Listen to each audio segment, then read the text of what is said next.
अस्सलामुअलैकुम, welcome to routine math. आज की इस वीडियो के अंदर हम देखेंगे कि जो हमने सीरीज स्टार्ट कर रखी है डिफरेंट शेप्स और उसके एरिया के बारे में जानने के लिए, तो उस सीरीज़ की ये दूसरी वीडियो है।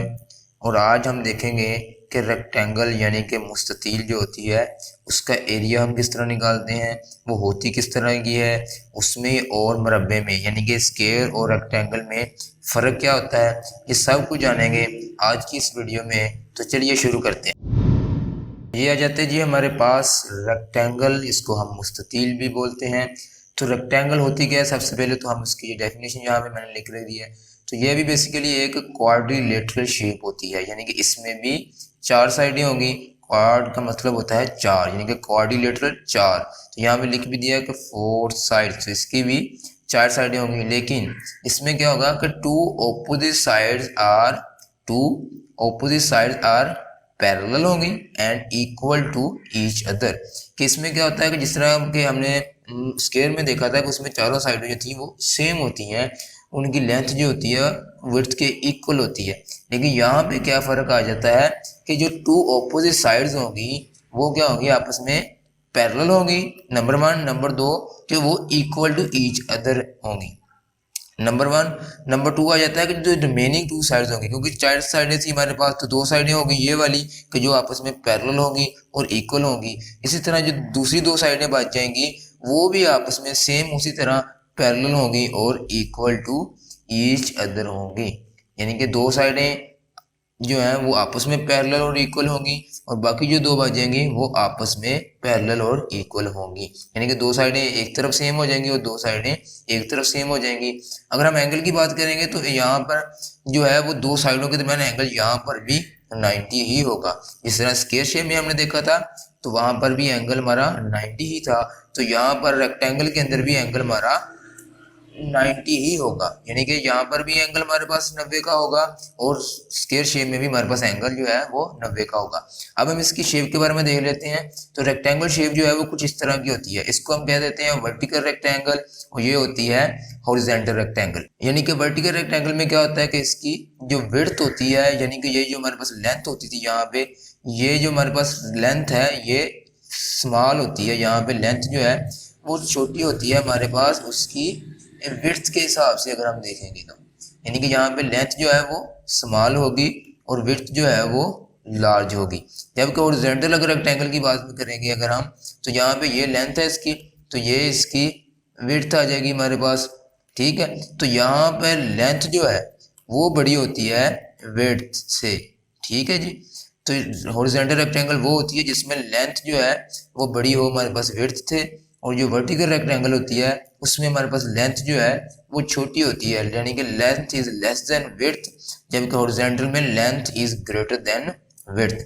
तो ये दो शेप्स होती हैं, यानी कि है तो ये एक ही तरह की शेप्स, लेकिन इसकी दो टाइप्स आ जाती हैं रेक्टेंगल में, जबकि स्क्वायर में कोई टाइप्स नहीं थी। स्क्वायर सिर्फ एक ही तरह की होती है।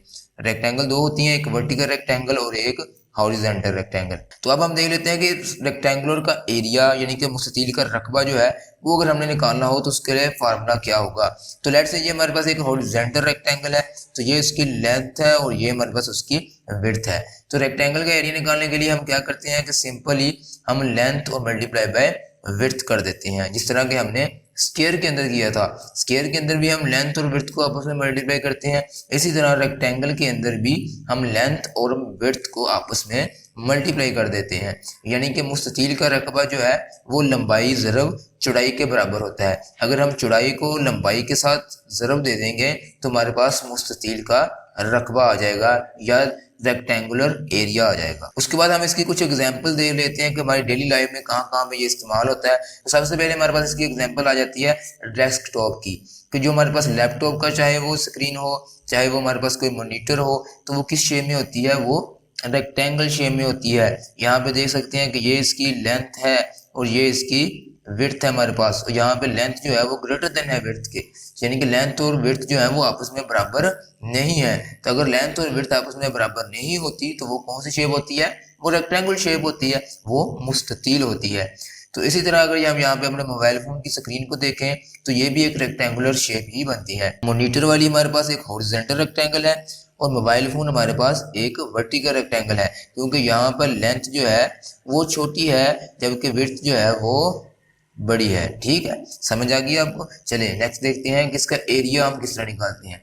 तो यहाँ पे हम देखेंगे कि रेक्टेंगुलर एरिया यानी मुस्ततील का रकबा निकालने के लिए हम एक एग्जांपल की मदद ले लेते हैं। यहाँ पे हमारे पास एक रेक्टेंगल है जिसकी लेंथ जो है वो 40 फुट है हमारे पास, और उसकी जो विड्थ है वो 20 फुट है। तो मुस्ततील का रकबा यानी कि रेक्टेंगुलर एरिया वो हमें पता है कि वो मुस्ततील का रकबा भी कहलाता है। तो ये किसके इक्वल होता है कि लेंथ मल्टीप्लाई बाय विड्थ के। तो लेंथ हमारे पास 40 आ गई, विड्थ हमारे पास 20 आ गई, तो 40 मल्टीप्लाई बाय 20 कितना आ गया 800।